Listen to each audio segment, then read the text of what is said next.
My name is Rodolfo Bolis, and today I'll be talking about NIL deals in sports, in college sports, and how it impacts the people around me as a college player.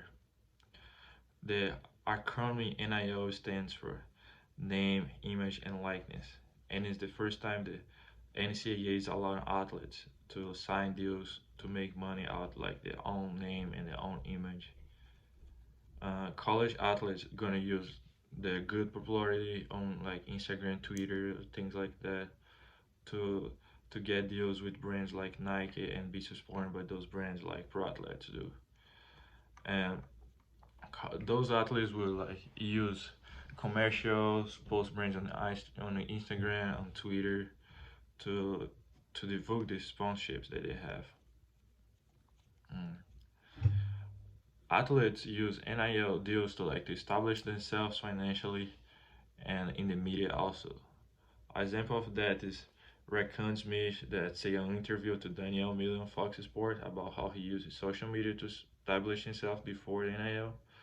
He said he when he started researching about NILs, he learned that it was like marketing to yourself like he did before in social media. So he thought it was convenient just to market yourself right now, but like right now getting paid, which was a better opportunity to me. And he said he already did that before, and now he's getting paid to do the same thing he did before. So some universities have a close relationship with NIL deals when it comes to player recruitment. So the NCAA has a rule that NIL deals are not allowed during players recruitment, but Marcus Smith say in his article to Sports Business Journal that the line between NIL enrollments and the recurring endorsements have become blurred, and like some schools will like offer NIL deals, NIL monies to players to go to particular schools they are going for. I think that happened during COVID was that the transfer portal has opened up right now, so players can transfer college without have to sit down for a whole year. So now, like last year, a lot of players joined, like being thousands of players, the most in history, and the schools have to recruit in a different way. So like they're right now they're using the NIL deals as a way to recruit, but as I said before, it's prohibited. But schools still does it. Some athletes will use NIL deals to change their lives. Uh, Mark Escarpio reported in one article that athletes will like sign huge contracts with big companies like they would never think before.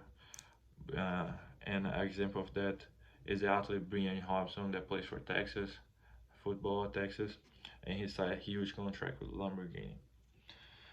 In the same article, Mark Scarpio say like that those players that sign big contracts actually help their teammates, giving them like helping them get smaller contracts before because they're in the company, so those players get a little bit of money too because they participate in some things, and also they get like gifts like people that are supported by Nike. I would say get like T-shirts or something like that from the teammates like gifts.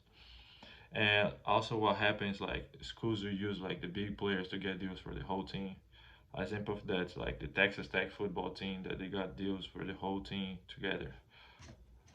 Mm, I would say that the main reason for athletes for the NCAA to start allowing athletes to sign NIL deals is because they're starting to losing a lot of good players, like a lot of star players for professional sports because players like would come out of high school and instead to go to college they would go straight to pro so they can start making money before, and now with the NCAA allowing them to make money is like they can go to college. Player an example of player that did that before the NIL deals were open was LaMelo Ball and RJ Hampton. Those guys they both went to play in the Australian Basketball League because they wanted to make money out of it, and they could not do it in college, so they went to play pro before they got drafted to the NBA. The NIL deals affected every single sport, but right now I'll be talking a basketball perspective. And as everybody know, basketball is like one of the sports have the smaller gap between the Power Five schools, the big schools, with the middle major, the smaller schools. We every year we see smaller schools beating Power Five schools, and it's happened a lot. But with the NIL deal and the transfer portal being open, players like can transfer whatever they want, and now this gap is getting bigger and bigger. Because if a player have a good year, they will just transfer up, and like now we're gonna see players that spend 4 years in college and they play in four different universities, which was not like a thing that would happen before. Mm, I mentioned that a lot of players, uh, a lot of athletes get huge deals, but our average NIL deal will not be that much, being like an average transaction around 1,815. And in this article that I got this information, Erica Hergen say that most of the deals without taking out football goes for women's sports, that they have 52.8% of the deals. Our important thing is just that not only college players can get signed for NIL deals. In the article in the athletic website, they mentioned that high school players can also get those deals.